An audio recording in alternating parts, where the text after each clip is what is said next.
1947 में देश का विभाजन हुआ और त्रासदी हुई। विभाजन के समय लाखों लोगों को वहाँ मजबूर किया गया कि अपना धर्म बदलो। उन्होंने अपना धर्म बदलना मंजूर नहीं किया क्योंकि उनकी अपने हिंदू धर्म के प्रति सच्ची भावना थी। इसलिए वो अपना सब कुछ छोड़कर संपत्ति, बाग बगीचे, दुकान, शोरूम, सिर्फ 2 कपड़ों में हिंदुस्तान में आ गए। बड़ी मेहनत की उन्होंने, यहाँ पे हर तरह का काम किया, गुजर बसर की, और अब कुछ समय से वो स्थापित हुए। राजनीति में भी, सरकारी नौकरियों में भी, व्यवसाय में भी अपनी मेहनत से। तो ऐसे में एक सवाल आया लोगों के दिमाग में, ये जो पुरखे थे हमारे जिन्हें बलिदान दिया, उनका कहीं रिकॉर्ड तो नहीं है, उनकी याददाश्त तो कम से कम हो। क्योंकि कहना शहीदों की चिताओं पर लगेंगे हर वर्ष पहले, उनकी याददाश्त करें हम, भाई हमारे पुरखों ने क्या कुर्बानियाँ दी। तो हम ऐसे में एक सज्जन राम आहूजा जी के दिमाग में एक विचार आया कि क्यों ना ऐसा स्मारक बनाया जाए जिसमें प्रतिवर्ष कार्यक्रम भी हों, उनकी याद ताज़ा की जाए। आहूजा जी ने अपने घनिष्ठ मित्रों से बातचीत की, उनको सबने सहयोग दिया, बड़ी अच्छी बात है। मैं 2002 जनवरी में प्रिंसिपल गवर्नमेंट कॉलेज के पद से रिटायर हुआ और मैं अपने समाज के लिए काफ़ी काम कर रहा था। तब भी सभा भी चला रहा था, पंजाबी संस्कृति भी, एक मैगजीन त्रैमासिक थी जिसे राष्ट्रीय पहचान में मैं वो भी चला रहा था। और जो भी इवन महिला सुरक्षा समिति के नाम से भी हमने कई स्कूल खोल रखे थे, सिलाई सेंटर खोल रखे थे, वजीफे देते थे, बच्चे को आगे पढ़ाने जो भी कर सकते थे करते थे। लेकिन जो मैं करना चाहता था, असल में मुझे कांटा चुभा हुआ था। एक ने मेरे बेटे को कह दिया, अरे रफूजी से के, उसने आके पूछा मेरे से, पापा ये रफूजी क्या होता है? हाँ, अब उसने पूछा पापा ये रफूजी की डेफिनेशन क्या है, क्या कौन होता है रफूजी? तो मैंने कहा जो एक देश से दूसरे देश में जाके शरण ले, रफूजी वो होता है। तो कहने लगा हम कहाँ से आए हैं? तो ये मुझे चुभ गया। हम तो भाई पंजाब से पूरी पंजाब की तरफ, या जहां भी सरकार ने हमें बसाया था हम वहां बसे थे। 1947 के भाई वो भी भारत का हिस्सा था, यही भारत का हिस्सा है। शरणार्थी हम कैसे हो गए, फिर कैसे हो गए? जब पश्चिमी पंजाब से आए थे, हिस्से से पूरी पंजाब में आए या भारत के दूसरे हिस्सों में हम जाके सेटल हुए जहां हमें सरकार ने किया, तो हम शरणार्थी कहां से हो गए? एक ही देश के एक हिस्से से दूसरे हिस्से में आए। ये विभाजन धर्म के नाम पर हुआ था 1947 में, और ये नेताओं का षड्यंत्र था। मैं कहूँगा दुनिया में ऐसा विभाजन कहीं नहीं हुआ धर्म के नाम पर। अगर धर्म के नाम पर विभाजन होना था जनसंख्या के नाम पर, तो आज फिर एक और पाकिस्तान तैयार है। तो क्या गवर्नमेंट एक को विभाजन करेगी? नहीं कर सकती। धर्म के नाम पर विभाजन करना हमारे नेताओं की आपका मानना है, आपका मानना है पॉलिटिकल डिसीजन था, तो देश के लिए खतरनाक था। धर्म के नाम पर विभाजन का जो फैसला हुआ गलत था। ये गलत था। चलो, ये फैसला गलत था। और 1947 में हम कैसे आए, कैसे पाशविकता, कैसे शैतानियत, जो हमने जुल्म से, यानी कि हम बुलाते रहे, करहाते रहे, कोई भगवान, कोई कोई नहीं आया बचाने। कल्पना भी नहीं कर सकते, उसकी कल्पना नहीं कर सकते। जो औरतों के साथ हुआ, उनके तन के साथ हुआ, अरे वो मानसिक तौर पर भी विकलांग कर दिया उन लोगों ने। इतना बुरा हाल हमारे समाज के साथ या वहां से आने वाले। और आने वाले, एक बात और बताऊं आपको, वो आने वाले सब थे, ब्राह्मण, क्षत्रिय, वैश्य, शूद्र, सब थे, सब जातियों के थे, सब हिंदू थे, जिन्होंने अपना धर्म नहीं त्यागा, अपने धर्म को बचाने के लिए कलमा नहीं पढ़ा, सब कुछ छोड़ के आ गए। वो सब थे, वो सब कुछ छोड़ के आ गए। अब जब वो यहाँ पहुंचे तो साहब हम अगर कह जाते हैं तो हमें कहा जाता है, अब पंजाब के ही 3 बार हिस्से हुए हैं, आप जानते हैं। एक बार धर्म के नाम पे पंजाब को बांटा गया, पश्चिमी पंजाब, पूरी पंजाब पाकिस्तान बना, पश्चिम पंजाब, और पूरी पंजाब जो है हिंदुस्तान को मिला, हमारे देश को मिला। अब इसी पंजाब का एक और हिस्सा भाषा के नाम पर हरियाणा, एक हिमाचल, हिम प्रदेश के नाम पर, पहाड़ी लोग वहां लैंग्वेज के नाम पर, इसके 3 हिस्से हुए। अब हमें पंजाबी कहते हैं। देखिए एक बात मैं बताऊं, जो दर्द है, अफसोस ये है कि पंजाबियों को पंजाबी शब्द का मतलब ही नहीं मालूम। अब हमारे पंजाबियों को ही असल में क्या था, ये पंजाबी शब्द आया पंचनद से। पंचनद क्षेत्र को जब पंचनद कहते थे, पोरस को आप अगर देखें पंचनद राज्य मानते हैं उसका, पोरस के राज को पंचनद कहते थे। अगर आप हिस्ट्री थोड़ा सा इतिहास उठा के देखें तो क्या था, जैसे मैं बता रहा था पहले भी, अकबर ने उसको ये नद समझ नहीं आ रहा था तो अपने मंत्रियों से पूछा, उन्होंने कहा ये तो आब होता है, दरिया होता है। तो कहने लगे इन्हें 5 आब कहो ना, पंजाब। तो 5 आब करते करते पंजाब बन गया। 1599 में आईने अकबरी में पहली दफा पंजाब का नाम आया साहब। और जैसे गुजरात का रहने वाला गुजराती, बंगाल का रहने वाला बंगाल का रहने वाला बंगाली, तो भाई पंजाब का रहने वाला पंजाबी। हाँ, ये आप पूछ सकते हैं कि हम कौन से पंजाब के पंजाबी हैं। अब ना तो हम उसमें रहते हैं, ना ये जो आज का पंजाब है वहां, हम तो हरियाणा में रहते हैं, हरियाणवी हैं। जी एक बात आती है, जो मूल लोग हैं हरियाणा के, हाँ जी, वो ये कहते हैं, हाँ जी, ये 47 को लेके अब कितना समय हो गया जी, अब भी अपने आप को ये हरियाणवी नहीं मानते, अपने आप को पंजाबी कहते हैं, क्योंकि वो हमारे हरियाणवी नहीं मानते। वो नहीं मानते। मैं आपको सही बता रहा हूं, हम अपने आप को हरियाणवी मानने में गर्व महसूस करते हैं।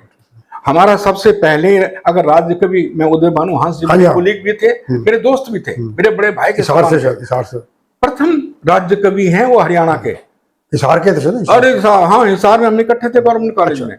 अगर वो हरियाणा साहित्य इतना लिख सकते हैं, अरे हरियाणा के लिए बहुत काम किया है हम लोगों ने। आज जितनी आप जो प्रोग्रेस देखते हैं ना हरियाणा की, इसमें हम लोगों का बहुत ज्यादा हाथ है। मेरा एक वीडियो है पंचनद का, जो इसमें जो हमने हरियाणा के लिए किया है, खाना पीना, अगर पूरा मेरा वीडियो है आप देखिए। मेरा आपने कहा, आपने एक बात स्पष्ट की कि आप लोगों को हरियाणवी मानने में गर्व है, लेकिन वो नहीं मानते, वो हमें नहीं मानते। बिल्कुल सही बात है। चलो अब आगे, अब ये जो डिवीजन का दर्द है ये हम सहते रहे। पहली दफा श्री नरेंद्र मोदी ने 2021 में विभाजन, विभीषका, त्रासदी, ये स्मृति दिवस के नाम से उन्होंने लाल किले की प्राचीर से 15 अगस्त को 2021 में अनाउंस किया।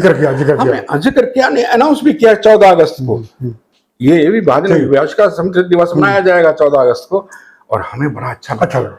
कम से कम अब हमें कोई रेफ्यूजी या पाकिस्तानी नहीं कहेगा, हमें शहीदों के औलाद मानेगा। राष्ट्रीय मुख्यधारा में भी आ गए हम। वहां से कैसे सब कुछ छोड़ के, अरे असली आजादी की कीमत तो हमने दी है खून के सैलाब के, पर हमने जो आजादी की कीमत चुकाई है ना हमारे पूर्वजों ने। आज अगर एक जवान शहीद होता है, उसका बुत चौक पे लगाते हैं, लगाना चाहिए भी, वो देश के लिए शहीद होता है। अरे यहाँ तो लाखों शहीद हुए थे।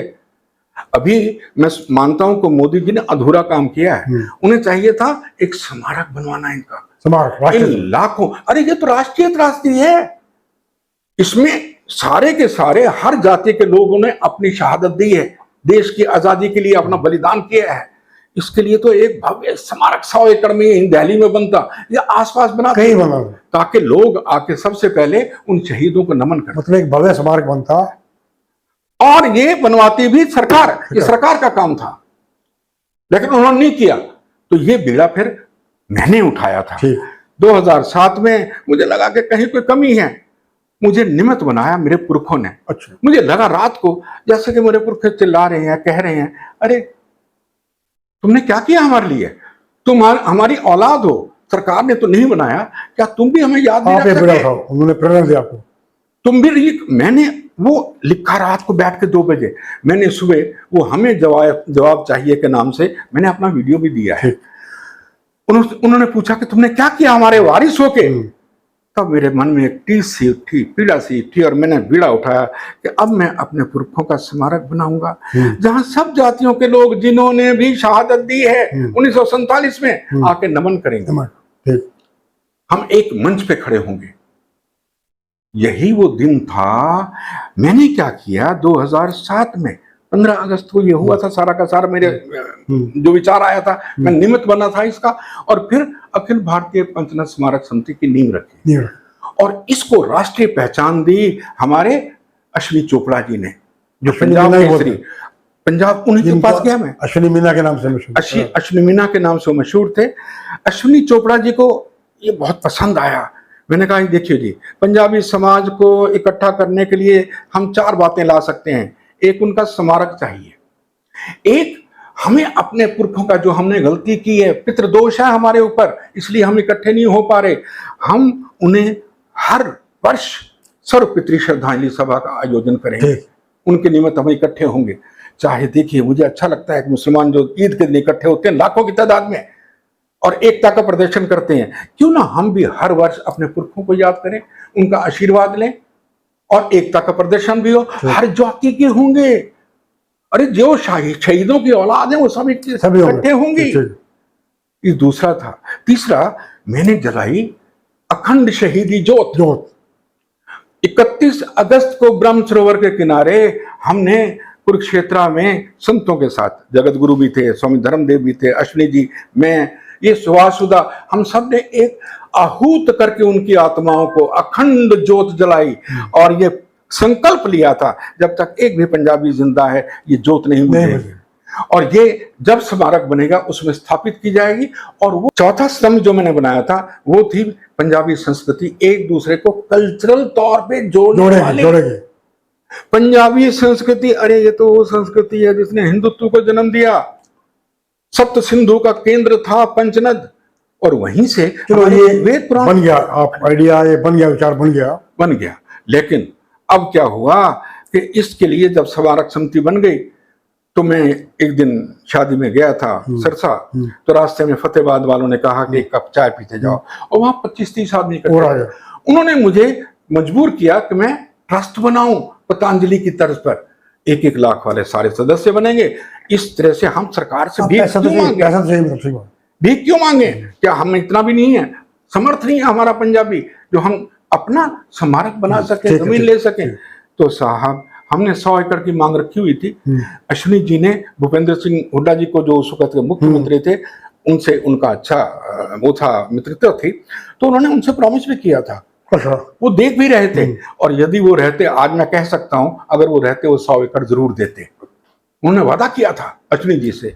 लेकिन साहब, क्योंकि बात चल रही थी, अब सबको पंजाबी समाज में रोष था कि बातें ही बातें हैं, स्मारक तो बन नहीं रहा, जमीन दे नहीं रहे। तो कहने लगे कि हम, मैंने कहा लाख रुपया कौन देगा? कहते हैं हम बैठे हैं ना 30, बोलो भी 1-1 लाख दोगे? सबने कहा हम सब देंगे। और उन्होंने कहा जी हम 100 ट्रस्टी फतेहाबाद से देंगे। अच्छा। अब मेरे मन में नेचुरली, देखो स्वाभिमान तो जगह है, अगर ये 100 ट्रस्टी देते हैं एक शहर से, तो पता नहीं हजारों ट्रस्टी बन जाएंगे मेरे। तो मेरा समाज सक्षम है, हम क्यों ना अपना पुरखों का स्मारक बनाएं। और मरने से पहले मेरी एक इच्छा थी कि मैं अपने पुरखों का स्मारक देख जाऊं। अब क्या हुआ जी, उन्होंने कहा कि आप अभी यही स्मारक का लिए अनाउंस करो। मैंने कहा नहीं, अनाउंस अश्विनी जी करेंगे। हमने 3 दिन बाद, ये 14 अक्टूबर की बात है, देखिए तारीखें याद है मुझे, और उसके 3 दिन बाद हमने 18 तारीख को मैंने पंजाब केसरी में सारे जो मुख्य व्यक्ति थे सबको बुलाया। मैंने सारा ये वीडियो दिया है, उसमें आपने देखा होगा, सबके साइन है। और वहां अश्विनी जी ने फिर मुझे कहा, शायद उनका तजर्बा बोल रहा था कि ट्रस्ट बनाना, अखिल भारतीय पैनल स्मारक समिति है ना, इससे बन जाएगा स्मारक, आप क्यों ट्रस्ट बनाना चाहते हो? मैंने कहा बात ये, वो 100 रुपए वाले ट्रस्टी, वो सदस्य हैं उसमें, और यहाँ बनेंगे लाख वाले, पैसा इकट्ठा होगा तो मेरे पुरखों का स्मारक जल्दी बन जाएगा। ठीक है। मैं जुनून था कि मैंने अपने पुरखों का स्मारक बनाना है। साहब, उन्होंने सबसे पूछा, कोई इतना राजी नहीं था, लेकिन मेरा जुनून देखते हुए उन्होंने कहा आहूजा जी नहीं मानते, आहूजा जी को हम संयोजक बनाते हैं, जाओ ट्रस्ट बना दिया। चलो। और जो उन्होंने मुझे संयोजक बना के, अब मैंने कहा मैं अकेला क्या करूंगा, मुझे 5-7 आदमी दो। उन्होंने कहा चुन लो। मैंने 7 आदमी चुन लिए, कमेटी बना ली, और अगले दिन अखबारों में आ गया कि मैं संयोजक बना दिया गया हूं, और ट्रस्ट बन गया। ट्रस्ट को स्थापित होने में अभी टाइम लगा। ये बना 11 मार्च 2011 में, इसकी रजिस्ट्रेशन। आपने बड़ा अच्छा आइडिया आपके दिमाग में आया, आपने जुनून से ट्रस्ट बना दिया जी। अचानक ये क्या हुआ, आप पीछे निकल दिए गए? और हाँ, मैं बताता हूँ संक्षिप्त में। आप संक्षिप्त में बताता हूँ कि उन्हीं दिनों की ही बात है। देखिए 7 अक्टूबर में एक तरफ तो फैजाबाद में मैं ट्रस्ट बनाने की बात करके आता हूँ, वादा करता हूँ उनके साथ कि मैं बना दूंगा, जाओ। दूसरी तरफ क्या होता है, एक दिन मेरे पास सुभाष सुधा का फोन आता है, एमएलए है, बीजेपी एमएलए है, ये कहता है जी भाई साहब आपका सपना सच होने जा रहा है। अच्छा। भगवान भी चाहते हैं कि आपका सपना अच्छा। सच हो। मैंने कहा क्या हुआ? कहने लगे हमें 20 एकड़ जमीन मिल रही है। अच्छा। और वो भी सस्ती, 25 लाख रुपए एकड़। अच्छा। जबकि उसका भाव 30 लाख रुपए एकड़। अच्छा, हमें सस्ती मिल रही है। हाँ, हमें बड़ी सस्ती मिल रही है। पार्टी गर्जाऊ है, आप कहो तो लूं, ले लूं। मैंने कहा भाई पैसा कहाँ से आएगा? कहता अभी 1.5 करोड़ मैं दे देता हूँ। अच्छा। और बाकी हम आस्ते आस्ते उसको देते रहेंगे। उसको जरूरत 1.5 करोड़ की अभी है, तो मैं दे देता हूँ, पर एक शर्त है कि 2 महीने के अंदर अंदर आपको 1.5 करोड़ देना होगा। मैंने कहा बात किया आपने अश्विनी जी से? कहने लगा ना। मैंने कहा अब धर्मदेव को मैं ले आया था, संरक्षक बना दिया था मैंने, जो पटौदी आश्रम के, पटौदी का आश्रम के हैं। तो समिति का मैंने 10 में इनको संरक्षक बना दिया था। मैंने कहा उनसे बात की? कहने लगे नहीं, ये बातें आप करेंगे उनसे। अच्छा। मैं तो आपसे कहता हूँ हाँ करो या तो मैं ले लेता हूँ, आप ना करो तो मैं नहीं लेता। पता नहीं मैंने किस जुनून में आके कह दिया। मैंने कहा जाओ। ले लो। ट्रस्ट की बात चल ही रही थी, मुझे भी लगा कहीं दिमाग में पैसा इकट्ठा हो जाएगा ट्रस्ट के नाम पर। अब जी मैंने अश्विनी जी से बात की, वो भी कहने लगे ट्रस्ट बना लेते हैं। चलो ठीक है, हाँ कर दिया, अच्छा किया आपने। अब क्या हुआ कि ये जो ट्रस्ट बनाने का, संविधान बनाने का एक आदमी इसने दे दिया था, जिसका नाम था गुलाटी है, सुरेंद्र गुलाटी। वो एडवोकेट है, लिखा पढ़ी वो कर दे भाई संविधान बनाने में आपकी मदद करेगा। ये धर्मदेव कहने लगे आप इनको अपनी टीम में ले लो। मैंने उनको भी ले लिया। अब जी वो मेरे घर आता था हर महीने 15 दिन के बाद मुझे बताने के मैंने देखो संविधान में ये लिखा है। गुलाटी, सुरेंद्र गुलाटी। अब ठीक है, बैठते थे हम। अब क्या हुआ कि जनवरी में कहने लगा अब संविधान मैंने लिख लिया, एक बार ना सबको सुना दे। ठीक है। तो 6 फरवरी ये कल्पवास में होते हैं धर्मदेव, हर साल जाते हैं। तो हमने फरवरी 11 में, 6 फरवरी को सब चीज याद है मुझे। तो हमने कहा वहां बोला, उन्होंने कहा जी आश्रम में मीटिंग रख लो। हमने पटौदी में मीटिंग रख ली जी। अब उसने पढ़ना शुरू किया संविधान को। हाँ, गुलाटी ने सबको सुनाना शुरू किया, देखो भाई संविधान मैंने बनाया है और ये है इसमें मैंने लिखा है। पढ़ते पढ़ते जब अध्यक्ष की बारी आई, अच्छा तब तक सबको पता लग चुका था, वो भी मेरी बेवकूफी से, मेरी गलती से मैंने धर्मदेव को अध्यक्ष बनवा दिया था, क्योंकि अश्विनी जी बनना नहीं चाहते थे। उन्होंने मुझे कहा था बन जाओ। मैंने कहा जी ये साधु हैं, संतों को पैसे से क्या मतलब, ये ठीक रहेगा, ये आदमी ठीक रहेगा तो मेरी सोच थी संतों के बारे में कि इन जैसा जो माँ बाप को छोड़ के आते हैं, सब कुछ छोड़ के आते हैं। आपने बनवा दिया? मैंने। अब सबको पता भी लग गया कि स्वामी धर्मदेव इसका अध्यक्ष बनने जा रहे हैं। ये भी, इन्होंने भी हाँ कर ली। अश्विनी जी ने मेरे से कहा कि उनसे पूछ लो। मैंने जाके पूछा, उन्होंने कहा ठीक है। उनको तो हुआ क्या था, उन्होंने क्यों हाँ भरी, जो बात मैं बताना चाहता हूँ। 1.5 करोड़ जो हमने 2 महीने में देना था, अब जी कैसे पैसा इकट्ठा हो। हाँ। ट्रस्टी तो तब बनेंगे ना जब ट्रस्ट बन जाएगा। ट्रस्ट अभी बना नहीं, टाइम लगता है, वो प्रोसेस में है, बनेगा तो कैसे करें। तो संतों ने सोचा, जगत गुरु ने कहा ऐसे करते हैं, अभी हम उचंती ले लेते हैं। अच्छा। और बाद में जब बन जाएगा तो ट्रस्टी बनेंगे, पैसा वापस कर देंगे। अब इन्होंने जिम्मे लगाना शुरू किया, जैसे 17 लाख मैंने दिए। अच्छा। अब हैरान होंगे, 7 लाख कैश, 10 लाख का करने लगे जी सारे कैश दे रहे हैं, तो ये कैसे दिखाएंगे कैश को। मैंने अपनी मिसेस का 10 लाख जीपीएफ का आरटीजीएस से साहिल सुधा के नाम, सुधा के बेटे के नाम, उसके बैंक में डलवाया। अच्छा। मुझे कहा गया उसके बैंक में डाल दो इसके नाम से, ट्रस्ट तो बना नहीं। तो साहब क्या हुआ, मैंने 10 लाख उसमें डाल दिए। 1-1 लाख मैंने भाई साहब का, अपने बड़े भाई का, एक अपना, और 5 लाख कैश इनको पटौदी जाके दे आया। ये सब मिस्टर वालों मेरे साथ थे। एनी हाउ जी, वो पैसा हफ्ते 15 दिन में इकट्ठा हो गया साहब, 1.5 करोड़ देखते देखते। अब संतों को ये लगा ये तो खजाने की चाबी हाथ लग गई, कुबेर का खजाना आ गया, कुबेर का। अरे ये क्या, ये तो पंजाबी पागल है। अपने पुरखों के लिए, जिसको 5 लाख कहे उसने 5 दिए, जिसने 20 कहे उसने 20 लाख दे दिए।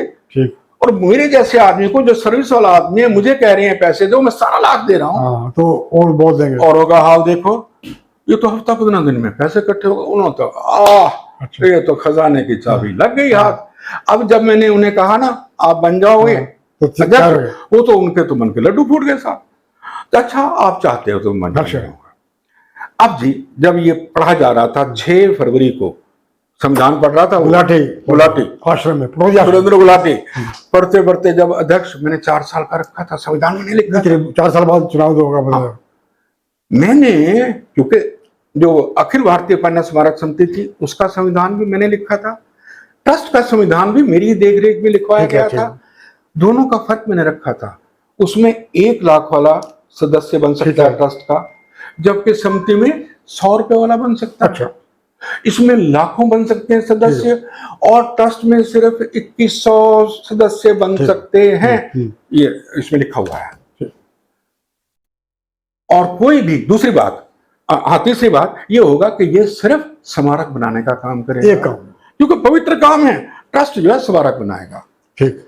अब इन्होंने क्या किया, जो आप कह रहे हैं कि मैं अलग क्यों हुआ, गुलाटी पढ़ते पढ़ते जब अध्यक्ष पढ़ने की बारी है ना 4 साल की, कहता क्यों ना स्वामी जी को आजीवन अध्यक्ष बना दें। अच्छा, अचानक बोल दिया। हाँ, सबने तालियां बजाई। स्वाभाविक था, वहां बैठे हुए थे सारे। कौन कहता? मैंने एकदम से उसको खींचा, बेटा क्या कर रहे हो?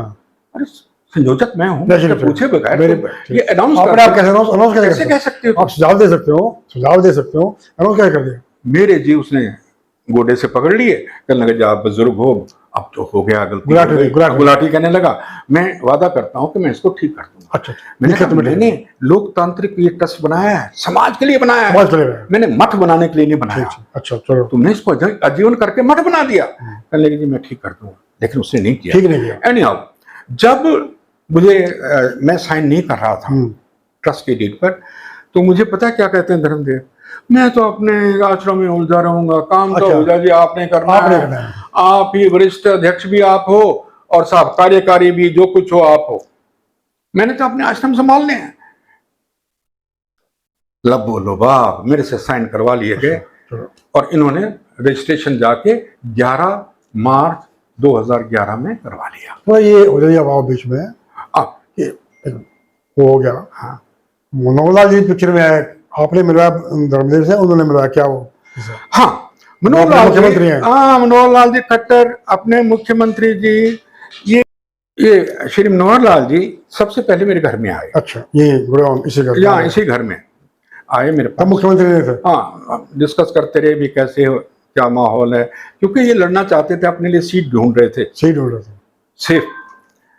तो करते करते भी कैसे जोड़ा जा सकता है, बातें करते करते मैंने कहा जी ऐसे है, मैं आपको तब तक हमारी, हालांकि बीच में बिखराव भी हो गया था, मैंने नहीं बताया, सारा वीडियोस में मैंने बता रखा है। स्वामी धर्मदेव के साथ मैं अलग भी हो गया था, वो फिर मेरे घर आए थे मुझे मनाने के लिए। हाँ, 13 में आए, हाँ, फिर मान गए। 11 से लेकर मैं बता रहा हूँ ना, जब इन्होंने कहा, कैसे बताऊँ मैं, अब क्या हुआ कि 11 में होने के बाद मैंने क्या किया था, सबकी फोटो स्टार्ट करा के ट्रस्ट की कापियों की, 7 हाई कोर्ट जज, 2 सेशन जज हरियाणा के, वकील 2 सीए, इन सबको एक एक कॉपी दी, भी देखो पढ़ के बताओ ये लोकतांत्रिक है, डेमोक्रेटिक है ट्रस्ट क्या?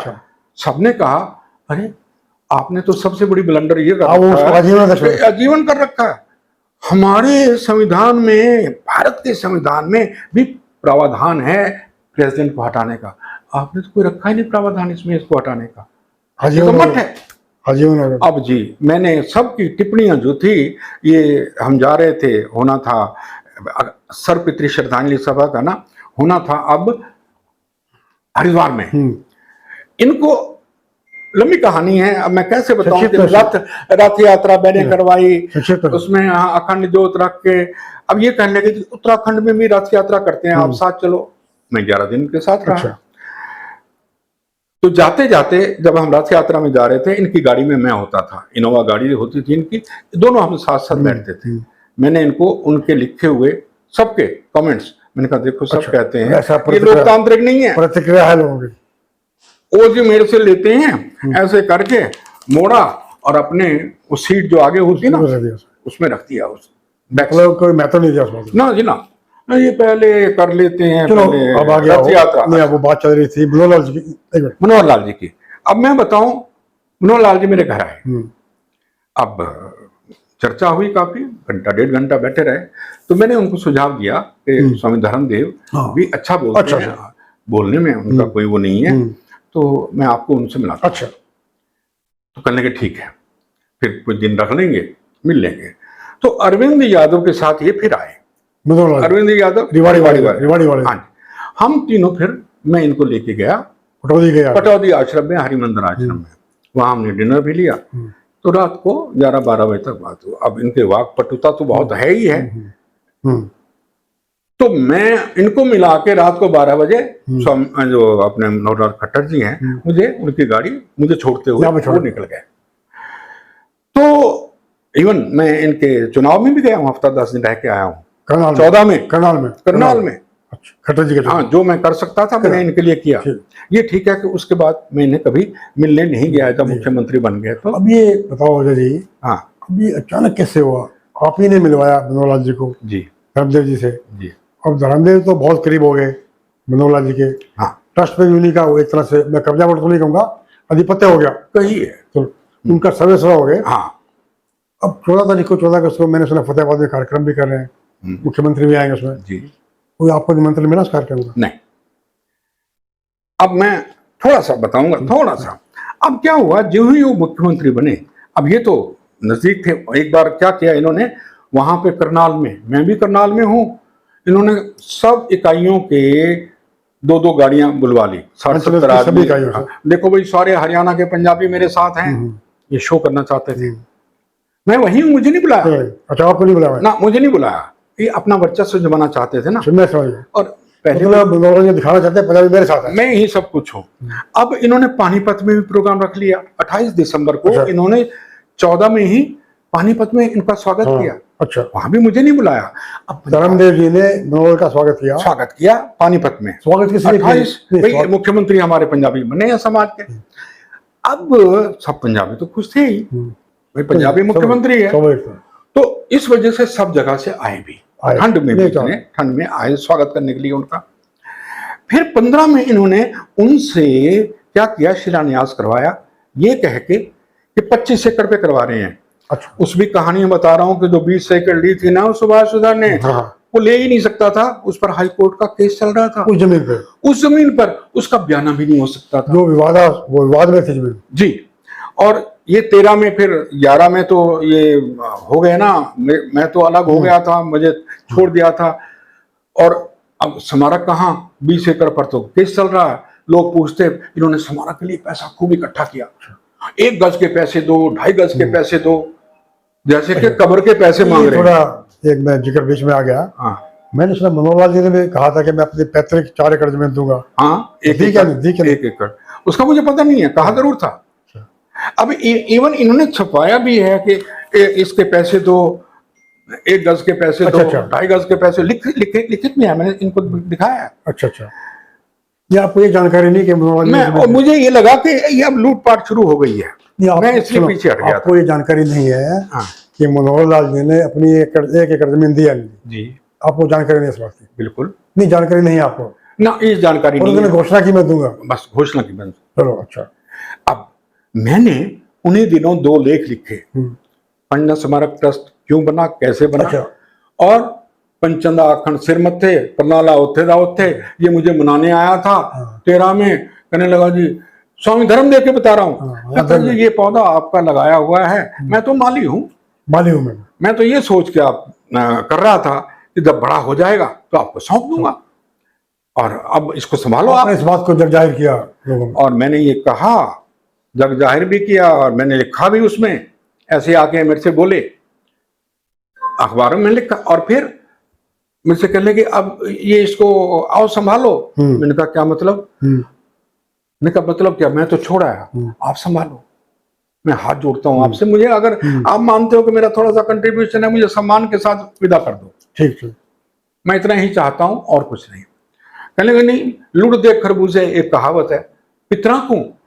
मैंने कहा क्या मतलब? कहता है एक आदमी टोकरे में खरबूजे ले जा रहा था, नदी पार कर रहा था, वो नदी पार करते करते बहाव तेज आया तो टोकरा गिरा, खरबूजे बहने लगे। कहने लगा ये बहते खरबूजे पितरों को दान। अच्छा, आप भी ऐसे कर रहे हो? जब डूब रहा है पंचनद तो अब आप घर बैठ गए। अच्छा, मजा तब है, आप इसको ऊंचाई तक ले गए और फिर छोड़ो। चुनौती दी आपको, चुनौती दी मुझे, चुनौती दी। हाँ, खैर मेरी वाइफ ने भी कहा आए बैठे हैं मान जाओ। मैंने कहा जी 2 शर्तों पे मानूंगा। पहली शर्त, ये आपने पंचनाथ स्मारक समिति और पंचनाथ ट्रस्ट को एक कर दिया है, जो कि बहुत गलत किया है। अलग अलग करोगे। और इस 100 रुपए वाले को बना दिया इकाई का अध्यक्ष, ट्रस्ट की इकाई का अध्यक्ष। ये तो महापाप है, कॉन्स्टिट्यूशन में ही नहीं है ये, वो बन ही नहीं सकता। लाख रुपए का ट्रस्टी भी नहीं है और वो बन गया इकाई का अध्यक्ष। चलो आप फिर से करे होगे उनके आग्रह पे। मैं थोड़ा सा, मैंने कहा एक तो आप इनको अलग करेंगे, वो संगठन का काम अश्विनी देखेंगे, आप सिर्फ स्मारक का काम कर रहे हैं। एक तो ये, और दूसरी बात, एक बात मैंने कही है, पंचनाथ स्मारक जो हमारी पत्रिका है ये भी चलती रहेगी। ठीक, कहने लगे आपकी सारी शर्तें मंजूर हैं, आप आ तो जाओ। मुझे कहते हैं मैं अभी और बात बोलूं इससे पहले कहते हैं आप पहले बोल दिया आपने सब शर्तें मंजूर, आप आ जाओ। मेरे पास कोई चारा नहीं था। मैंने कहा ठीक है। अच्छा, मैंने कहा एक बात बताओ, आपको इमोशनल ब्लैकमेल किया गया है? इमोशनली ब्लैकमेल किया। और फिर कहने लगे, मैंने जब हो गया ब्लैकमेल, मैं मान गया, तो मैंने पूछा बात क्या है, ये स्मारक बन क्यों नहीं रहा, क्यों नहीं बन रहा? कहने लगे कि ऐसे है कि उसकी तो जमीन हम ले ही नहीं सकते। अच्छा, विवाद है विवादित है वो, तो इसके लिए हाई कोर्ट में पैसा ले लिया चल रहा है, और जब तक उसका फैसला नहीं होता, और लोग, मैं चाहता हूं जहां वो कहते हैं स्मारक के लिए हमने पैसे दिए हैं, स्मारक कहां तक बना, पूछते हैं लोग, पूछना वाजिब है। और मैं अब उसका जवाब नहीं दे सकता। मैं तो घर में बैठा था अपने असूलों की वजह से, अब धर्मदेव जी बैठ गए अपने शर्म की वजह से, क्या जवाब क्या दें? ठीक, मैंने कहा कि एक बात मुझे बताओ, क्या वाकई हमें ये जमीन मिल जाएगी? केस हम जीत जाएंगे? कहते हाँ, जमीन मिल जाएगी, हो सकता है 2-4 साल लग जाए, लेकिन जमीन हमारी है, मिल जाएगी। मैंने कहा एक काम करो ना, उसकी लगती जमीन 5 एकड़ ले लो, और भी ले लो, उस पर बनाना शुरू कर दो। भव्य को 5 में शुरू कर दो, जब ये 20 मिल जाए तो 25 विस्तार हो जाएगा, कर लेना। ठीक। ओहो, उनके दिमाग में ये बात बैठ गई। मैं भी चल पड़ा था। अब उन्होंने ले तो लिया, और 26 फरवरी 2014 में इन्होंने 5 एकड़ खरीद ली उस 20 के साथ। अब इन्होंने जो कहना, फिर जब इनका फिर काम चल निकला, अब इन्होंने पैसे फिर लोगों को बटोरना शुरू किए, बन जाएगा। हाँ, फिर ट्रस्टी, और फिर वही गजों के भाव जमीन को बेचनी शुरू कर दी, जो है भी नहीं। अच्छा, तो साहब मैं फिर घर, मतलब बोला कि 25 एकड़ जमीन है ट्रस्ट के पास। अब हाँ, अब लोगों को ये 1 गज लो, 5 गज लो। हाँ, अब क्या हुआ, 15 में 25 एकड़ कह के इन्होंने भूमि पूजन करवाया अपने श्री मनोहर लाल खट्टर जी। अच्छा, 25 एकड़ कह के? हाँ, 25 एकड़ कह के। एक बात मेरे को समझ नहीं आई, मुख्यमंत्री हैं, संवैधानिक पद पर है, वो जमीन ही नहीं है जब ट्रस्ट की, कैसे कर दिया उन्होंने? ये मैंने बात लिखी। अच्छा, और मेरे से, अब मैं नहीं कहना चाहता, मेरे से बात भी हुई उनकी। अच्छा, मैंने कहा जी हाँ जी 5 एकड़ है सिर्फ। मनोहर से बात होगी। उसके बावजूद मैंने ये भी कहा कि आपको तो भगवान ने इतनी पावर दी है कि आप तो किसी की कब्र खोद के भी उसके बारे में जान सकते हैं। ठीक, आप मेरे बारे में, किसी के बारे में भी। एनीहाउ, इन्होंने वो जी कर दिया, शिलान्यास हो गया। अब 5 साल चुप्पी, ना तो वहां ईंट कोई लगी, लोगों ने आके बताया जो शिलान्यास ही गायब हो गया।